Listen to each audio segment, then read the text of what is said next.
사랑하는 성도 여러분, 오늘 본문 성경 2절은 세상의 그 어떤 것보다도 먼저 그리고 변함없이 그리고 모든 무거운 것과 얽매기 쉬운 것 다 벗어버리고 인내로서 믿음의 주요 온전케 하시는 이인 예수를 바라보자고 말씀하고 있습니다.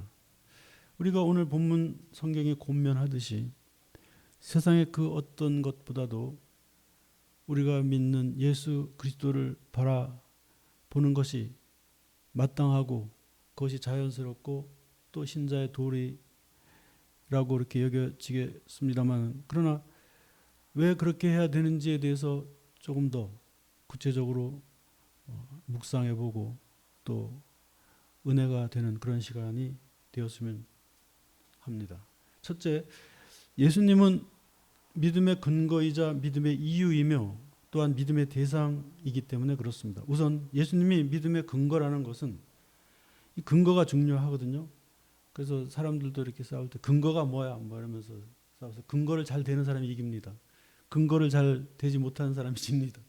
그러면 예수님이 믿음의 근거라는 것은 마태복음 16장 13절에서 20절 말씀을 여러분에게 소개하면, 예수께서 빌립보 가이사랴 지방에 이르러 제자들에게 물어 이르시되 사람들이 나를 누구라 하느냐. 그때 제자들이 말하되 더러는 세례 요한, 더러는 엘리야, 어떤 이는 예레미야 같은 선지자 중에 하나라고 하더이다. 그때 예수님이 제자들을 향해서 너희는 나를 누구라고 하느냐. 그때 베드로가 선뜻 나서면서 주는 그리스도시요 살아계신 하나님의 아들이십니다 이렇게 고백하니까, 바요나 시몬아 네가 복이 있도다. 이를 너에게 알게 하니는 혈육이 아니라 하늘에 계신 아버지시니라. 그렇게 칭찬하시면서 베드로의 고백 속에다가 이제 예수님께서 말씀의 그런 그 약속으로 주신 그 귀절이 뭐냐면, 내가 너의 이 고백 위에 교회를 세우리니 음부의 권세가 이기지 못하고 사망의 권세가 이기지 못할 것이며 내가 천국 열쇠를 줄 것이되 땅에서 매이면 하늘에서도 매이고 땅에서 풀리면 하늘에서도 풀리게 되리라. 이런 약속을 하시는 것입니다. 그러니까 예수를 바라보아야 되는 믿음의 그 근거는 사망의 권세가 이기지 못하는 것, 그것이 근거입니다. 음부의 권세, 지옥의 권세가 이기지 못하는 그런 분이 바로 예수이기 때문에 예수는 우리 믿음의 근거가 되는 것입니다. 더군다나 에베소서 4장 13절 이하에서는 예수가 교회의 머리라고 선언하면서 우리를 자라나게 하시고 또한 진리로 가르쳐 주시며 우리를 새롭게 하시는 분이 바로 예수라고 하셨듯이, 교회의 머리이신 예수님은 어떠한 암흑, 어떠한 절망, 어떠한 사망의 음침한 골짜기일지라도 교회의 머리가 되시기 때문에 그 사망의 골짜기, 음침한 어둠, 그리고 그런 낙심 절망에 묻히지 않는, 그래서 그것을 넘어서는 그 하늘의 그런 영광을 가지신 분으로서 거기에 매몰되지 아니하고 굴복당하지 않는 그 예수 그리스도가 머리가 되시면, 우리가 물속에 빠져도 머리가 이렇게 물 밖에 있으면 안 죽습니다. 그러나 머리가 물속에 들어가면 죽습니다. 그러나 우리가 세상 어떤 것이 저것이 우리 인생의 머리라고 했을 때 그 머리가 우리가 믿었던 것과는 달리 풍랑이 일고 폭우가 치고 창수가 났을 때 머리가 물속에 빠져서 죽으면 우리도 같이 죽겠지만, 예수는 머리가 하늘에 다 있는 분이기 때문에 이 땅에서 어떤 절망도 어떤 사망 권세도 어떤 어둠도 그 어떤 것도 예수 그리스도를 침몰시킬 수 없는 분이기 때문에 그분은 우리의 근거가 되는 것입니다. 그래서 우리는 그 예수 그리스도의 머리, 그 머리를 붙들고 우리도 함께 숨쉬고 살아나게 되는 것입니다. 그러니까 사망 권세도 예수님의 머리와 상관이 없습니다. 예수님은 사망 권세와 상관없이 부활하신 분이기 때문에 그분은 우리의 근거가 되는 것입니다. 열매는 씨앗을 품고 있고 씨앗은 또한 땅에 심겨져 싹을 틔우듯이 예수는 부활의 열매이며 영생의 씨앗이기에 예수는 우리 믿음의 근거입니다. 소망의 근거가 하나님의 나라의 유업이요 사랑의 근거가 십자가의 고난과 좁은 문 좁은 길이듯이 우리 믿음의 근거는 낙심과 좌절과 허망함과 모든 포기와 절망과 사망과 지옥의 권세 머리 아래 그것들을 두셨기 때문에 그 어떤 것도 예수님의 머리로 올라갈 수 없도록 예수님이 우뚝 하나님의 영광 가운데 그 머리가 계신 한 우리는 어떤 낙심과 좌절의 깊은 땅을 만나도 허망함의 계곡을 만나도 포기와 절망의 바다에서도 예수 그리스도의 그 머리를 붙들고 머리를 의지해서 우리는 숨쉬게 될 것이며 가라앉지 않게 될 것이며 또 반석 위에 지어진 집을 짓는 것 같은 인생을 살아갈 수 있게 될 것입니다. 그러므로 예수 그리스도는 우리 믿음의 근거입니다. 두 번째, 예수는 믿음의 이유입니다. 왜 예수가 믿음의 이유인가? 예수가 왜 믿음의 이유인지에 대해서 깊이 생각하다 보면 저는 만나는 성경 구절이 있습니다. 그것이 어디냐면 요한복음 14장 1절에서 11절 말씀인데 좀 길지만 제가 읽어보겠습니다. 너희는 마음에 근심하지 말라. 하나님을 믿으니 또 나를 믿으라. 내 아버지 집에는 거할 곳이 많도다. 그렇지 않으면 너희에게 일렀으리라. 내가 너희를 위하여 처소를 예배하러 가노니 가서 너희를 위하여 처소를 예배하면 내가 다시 와서 너희를 내게로 영접하여 나 있는 곳에 너희도 있게 하리라. 내가 어디로 가는지 그 길을 너희가 아느니라. 도마가 이르되 주여 주께서 어디로 가시는지 우리가 어떻게 알겠사옵나이까. 예수께서 이르시되 내가 곧 길이요 진리요 생명이니 나로 말미암지 않고는 아버지께로 올 자가 없느니라. 너희가 나를 알았다면 내 아버지도 알았으리로다. 이제부터는 너희가 그를 알았고 또 보았느니라.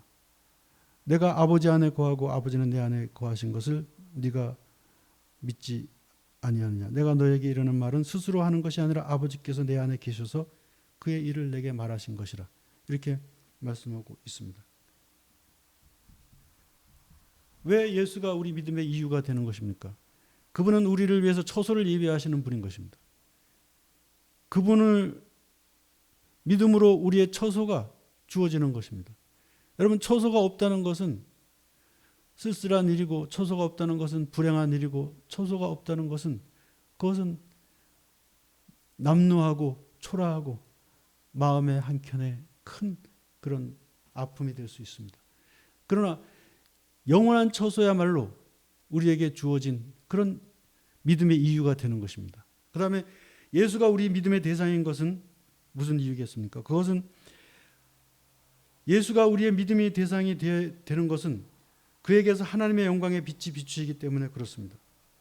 고린도후서 4장 6절에 보면 어두운 데에 빛이 비치라 말씀하셨던 그 하나님께서 예수 그리스도의 얼굴에 있는 하나님의 영광을 아는 빛을 우리 마음에 비추셨느니라.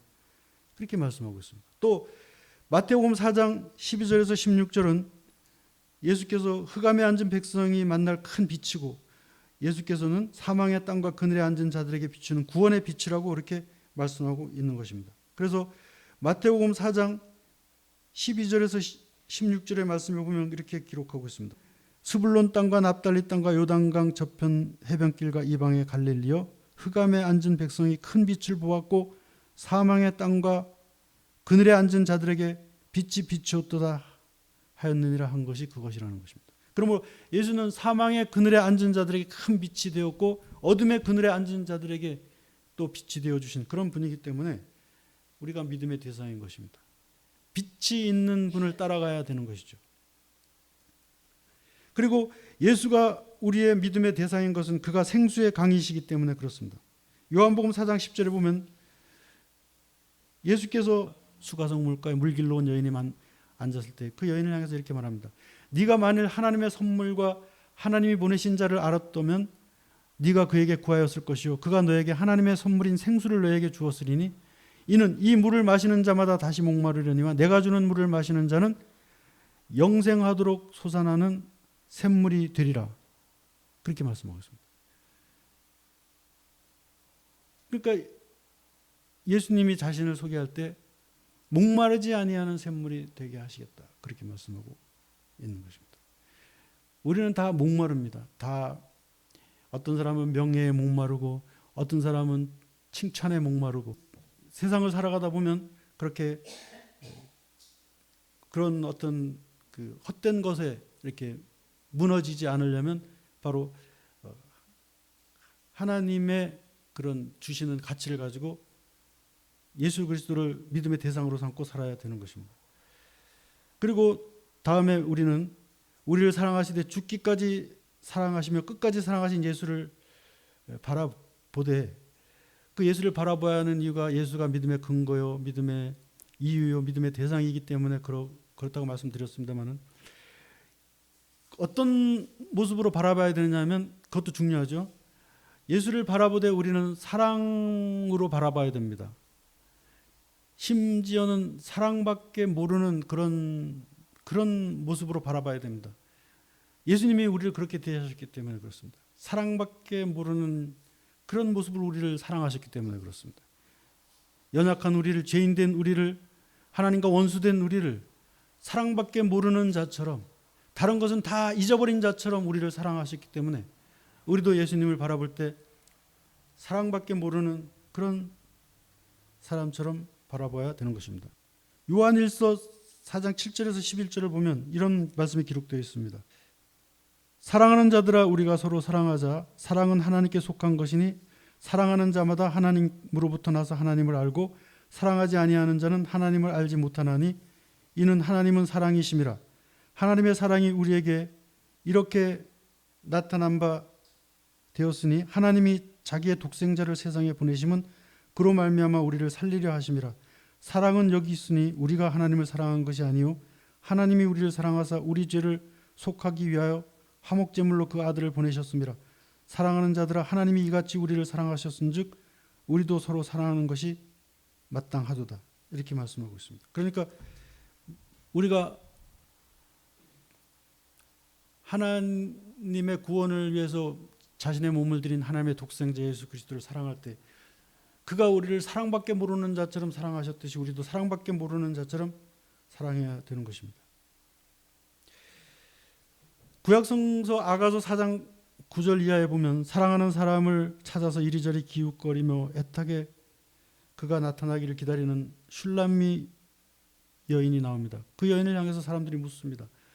여자들 가운데 어여쁜 자여, 너의 사랑하는 자가 남의 사랑하는 자보다 무엇이 그렇게 낫길래 이렇게 밤낮으로 찾아다니느라고 정신이 없느냐. 슐람미 여인이 말하되 내 사랑하는 자는 희고도 붉으며 순금 같고 많은 사람 가운데 뛰어나도다. 눈은 시냇가의 비둘기 같은데 우유로 씻은 듯하여 아름답게 반짝이고 뺨은 향기로운 꽃밭 같고 향기로운 푸른덕과 같고 입술은 백합화 같고 몰약의 즙이 뚝뚝 떨어지는구나. 그는 화반석 기둥 같고 레바논의 백향목 같으며 심히 사랑스러운 자로다. 이렇게 말한다는 것입니다. 이 배경을 살펴보면 이 남자가 솔로몬 왕입니다. 솔로몬 왕이 어느 시골을 지나가다가 그 시골에서 포도원에서 포도 싸게 일을 하고 있는 슐람미 여인을 보고 반합니다. 그런데 막 그 신하들이 말립니다. 아니, 반할 여자가 따로 있지. 저렇게 햇볕에 그을리고 시커멓고 저렇게 촌스럽고 저렇게 뭐 옷도 아무렇게나 입고 그렇게 거친 여자를 사랑합니까? 아니다. 저 여자처럼 아름다운 여자를 내가 본 적이 없다. 그리고 그 여자를 데려다가 이제 말하자면 그 치장을 하고 하니까 아름다운 왕비가 된 것이죠. 그러니까 이 왕비가 그 시골에서 그 자기의 포도밭도 아니고 남의 포도밭에서 일해서 근근히 먹고 살고 있던 자기를 그렇게 왕비로 만들어준 남자가 너무 사랑스러우니까 그냥 잠깐만 없어도 찾아다니고 이제 그랬다는 그런 내용이 있습니다. 이 얘기는 하나님과 우리 사이의 이야기입니다. 우리가 이 포도 싸개라는 이 여인과 같은 존재, 검은 계달의 장막 같은 그런 여인과 같은 존재였고 예수는 하늘의 영광을 가진 하늘의 왕이었던 것이죠. 그래서 우리도 이렇게 예수님을 늘 찾아서 이렇게 예배드리고 예수님을 향해서 기도하고 이제 그러는 것이 연상이 되잖아요. 처음에 성경을 이렇게 정하기 위해서 회의를 할 때 이거 빼자 그랬어요. 학자들이 이거 연애 이거 좀 성경하고는 안 맞다. 아가서 빼자 그랬는데 아니다. 이거는 하나님과 우리, 예수와 우리의 사이의 이야기이다. 그래가지고 성경이 들어간 것이 아가서인데. 그러므로 우리는 사랑밖에 모르는 자처럼 주님을 바라보고 주님을 향해서 나가야 되는 것입니다. 그러려면 우리가 변함없는 그런 사랑을 해야 되는 것입니다. 우리의 사랑이 변하면 안 됩니다. 왜냐하면 예수께서 우리를 향하신 사랑이 변하지 않기 때문에 우리도 예수를 향한 사랑이 변하지 말아야 되는 것입니다. 사랑이라 하면서 사랑이라 해놓고 사랑이란 이름을 내세우면서도 변한다면 그것은 사랑이 아닙니다. 춘향이가 5월 단오날 남원의 광활루에서 이명룡을 만나서 그와 사랑에 빠지지 않았다면 그가 새로 부임한 사또의 수청을 들지 않을 이유가 없었을 것이라고 그렇게 볼 수 있습니다. 왜냐하면 그는 기생의 딸이었고 그 또한 기생의 길을 갔을 가능성이 적지 않았으며 기생이라는 것은 권세 높은 사또의 청 앞에서 오히려 그것을 영광스럽게 그 수청을 받아들여야 될 신분이 조선시대 기생 아니었습니까? 그런데 그는 목숨을 걸고 사또의 수청을 거부했습니다. 왜 그렇습니까? 그는 이몽룡과의 사랑의 약속을 가진 자였기 때문에 그렇습니다. 그래서 변하지 않은 것입니다. 여러분들도 예수 그리스도와의 사랑이 없었다면 세상과 사랑할 수 있습니다. 그러나 예수 그리스도께서 너희가 세상을 사랑하지 말라 그렇게 말씀하셨으니까 그 약속을 붙들고 네가 세상을 사랑하지 않으면 세상보다 더 좋은 영광을 너에게 주리라. 세상의 모든 영광은 들에 꽂아 갖고 그런 헛된 영광과 같지만 내가 주는 영광은 세세토록 무궁하리라 한 그 약속을 붙들고 있으니까 우리가 세상 영광 앞에서 변하지 않게 되는 것이죠. 요한계시록 2장 2절에는 그리스도의 사랑을 받고 사랑을 힘입은 그 에베소 교회가 많은 칭찬을 받으면서도 한 가지 책망할 것이 바로 처음 사랑을 너희가 버렸다. 그러므로 너희가 어디서 떨어졌는지를 정확하게 보고 그 떨어진 사랑의 자리를 회복하라. 그렇지 아니하면 너에게서 너의 촛대를 내가 옮기리라. 이런 무서운 말씀을 하십니다. 에베소 교회가 칭찬도 많이 받고 많은 성과를 가지고 많은 사람들의 우러름을 받을 수 있는 요소가 많았지만 그러나 명확하게 말씀하십니다. 그 많은 장점에도 불구하고 너희가 처음 사랑을 잃어버렸도다. 너희가 잃어버린 그 처음의 사랑의 자리가 어디인지를 찾아서 회복하지 않으면 촛대가 너희에게서 옮겨지리라. 이렇게 말씀하고 있습니다. 아주 오래전에 그 인어공주라고 하는 우리나라 영화가 있었습니다. 저도 뭐 영화관에 가서 보진 않고 이게 워낙 유명한 영화인 것 같아요. 그래서 명절이나 아니면 공일 같은데 TV에서 많이 해줘서 저도 한 2번은 본 것 같아요. 그 전도연과 박해일이가 나오는 그런 영화인데 2004년에 개봉된 영화입니다. 박흥식 감독이라는 분의 작품인데 20살인가 20살 초반의 여주인공 그 전도연이 어머니가 목욕탕 때밀이를 하면서 억척스럽게 살아가고 있는 상황 속에서 그 어머니가 그 아버지를 그렇게 구박을 받을 만한 게 그 아버지가 너무 착해가지고 맨날 손해만 보고 귀가 얇아가지고 뭐 하여튼 그래서 엄마 마음에 안 들으니까 맨날 구박을 하고 엄마한테 맨날 혼나다가 이 딸이 그 뉴질랜드 연수를 가서 좋은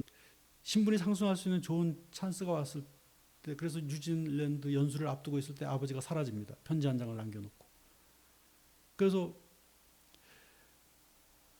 그 아버지가 사라진 이유를 찾다가 아버지가 깊은 병에 들었다는 걸 알고 뉴질랜드 연수를 포기하고 아버지를 찾아서 아버지의 고향, 어머니의 고향인 섬을 찾아가니까 아버지가 거기 있는 거예요. 근데 거기서 아버지를 만나는 줄만 알았는데 영화가 현실에서는 있을 수 없는 얘기지만 영화 속에서 자기하고 똑같이 생긴 20살의 처녀를 만납니다. 근데 이렇게 영화를 보다 보면 그게 바로 그 처녀가 자기하고 똑같이 생긴 그 처녀가 20살 때 자기 엄마라는 거를 이렇게 보게 됩니다. 그런데 그 섬에서 자기 아버지가 우체부였는데 그 아버지와 어머니의 사랑이 얼마나 순수하고 얼마나 가슴 그냥 설레고 말로 표현할 수 없는 그런 아주 아름다운 사랑이 펼쳐집니다. 그래서 엄마 아빠가 20살 때 저런 사랑을 했구나. 그런데 왜 그렇게 구박을 하고 그냥 편지 써놓고 집 나가고 이런 상황이 됐지? 물론 가난 때문일 수도 있겠습니다. 두 사람은 가난했죠. 그리고 엄마는 억척인데 아빠는 너무 착해서 맨날 손해만 보는 성격이 안 맞기도 했습니다. 그러나 그 주인공이 깨닫습니다. 아무리 가난해도 끝까지 아름다웠어야 할 사랑이다. 이 사랑은 너무나 소중하다. 돌아보면 서로 안 맞았다고 해도 그 안 맞는 것보다도 훨씬 큰 그런 사랑이다. 그거를 깨닫고 엄마 아빠의 그 마음을 더 이해하게 되고 또 그들 속에는 아직도 사랑이 있었다는 것을 느끼게 되는 그런 영화를 제가 본 기억이 납니다. 세상의 사랑은 이렇게 변할 수 있고 변하게 만들고 어떤 경우 변하기를 권장하는 풍조도 있습니다. 그리고 변하고 싶지 않았는데 변했을 수도 있고 그러고 싶지 않았는데 우리 부모가 이렇게 말이 어폐가 있습니다만 부모가 철들어서 자식한테 하는 얘기가 잘하고 싶었는데 그런 얘기 많이 하는 것 같아요. 사실 잘하고 싶었는데 그게 잘 안 됐다. 그래서 어떤 사람은 아빠가 처음이라 가지고 엄마 하는 게 엄마 노릇이 처음이라 가지고 잘 못했다. 그래서 세상은 이렇게 잘 해보려고 해도 이게 잘 안 될 때가 있고 또 변하지 않으려고 해도 자꾸 변해지는 것이 세상입니다만 그러나 여러분 우리 주님은 한 번도 변하지 않으신 분입니다.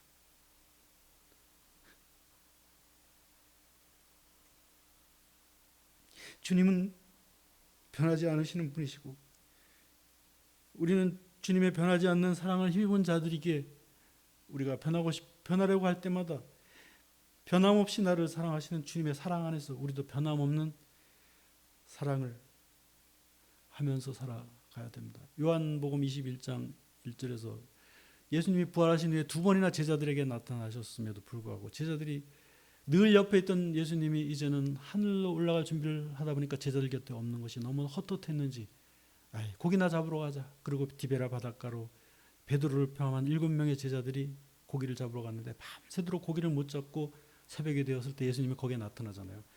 그물을 배 오른편에 던지라 하는 예수님의 말씀을 듣고 누군지도 모르고 오른편에 던졌더니 고기가 그물이 찢어지도록 잡힙니다.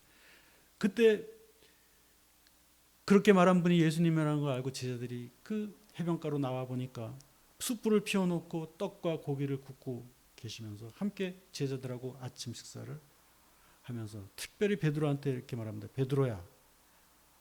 베드로를 찍어서 묻습니다. 그럼 베드로가 예? 네가 이 사람들보다 나를 사랑하느냐? 이렇게 묻습니다. 주님, 내가 주님을 사랑하는 거 주님이 아십니다. 그때 내 어린 양을 먹이라. 그리고 두 번째 또 묻습니다. 요한의 아들 시몬아, 네가 나를 사랑하느냐? 주님 그러합니다. 내가 주님을 사랑하고 주께서 아십니다. 내 양을 치라. 그리고 세 번째로 또 묻습니다. 요한의 아들 시몬아, 네가 나를 사랑하느냐? 이때 베드로가 깊은 생각에 빠지며 침묵하다가 마음 깊은 곳에서 나오는 진심을 가지고 한 번 더 말합니다. 주님께서 모든 것을 아시오매 내가 주님을 사랑하는 줄 주께서 아시나이다. 내 양을 먹이라. 여러분 여기서 우리는 알게 됩니다.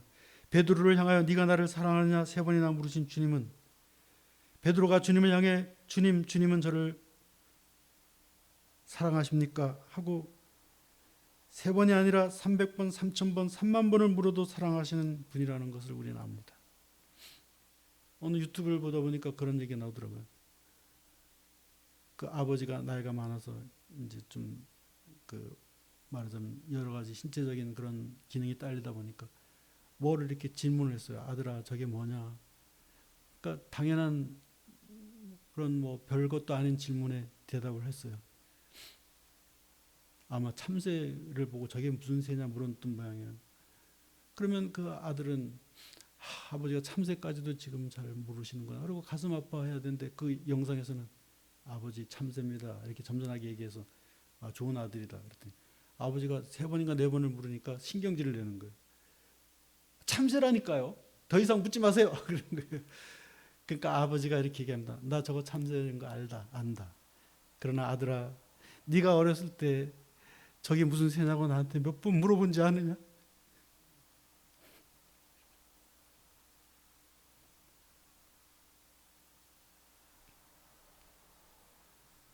네가 나한테 저게 무슨 새냐고 몇 번 물어본지 기억하느냐? 나는 네가 오늘도 물어보고 내일도 물어보고 계속 물어볼 때마다 너에게 웃으면서 대답을 했다. 그런데 너는 네 번째 묻는다고 신경질을 부리고 묻지 말라고 하느냐, 이런 영상을 보면서 눈물이 난 적이 있습니다. 사랑하는 성도 여러분, 예수님께서 네가 나를 사랑하느냐 이렇게 물으실 때 만약 베드로가 예수님이 나를 사랑하십니까? 세 번이 아니라 300번, 3000번, 3만 번을 물어도 예수님은 내가 너를 사랑한다 이렇게 대답하실 분입니다. 그리고 또 하나, 예수님이 네가 나를 사랑한다면 내 양을 치라, 내 양을 먹이라, 내 어린 양을 돌보라 이렇게 말씀하신 것은 네가 나를 정말로 사랑한다면 네 양을 사랑으로 돌보라, 사랑하라, 사랑하며 살아라, 이런 말씀입니다. 여러분, 우리에게 주어진 양이 누굽니까? 하나님이 보내주신 우리 곁에 사람들 사랑하며 사시기 바랍니다. 주님이 네가 나를 사랑하냐 묻는 이유와 동기는 그 사랑을 가지고 너에게 주어진 양들을 사랑하며 살아라. 그러니까 여러분, 서로 사랑하며 사시는 그런 삶이 하나님의 구원의 사랑을 받은 자들, 예수를 바라보는 자들의 그런 마땅한 모습이고 진정한 모습이어야 될 줄로 믿습니다.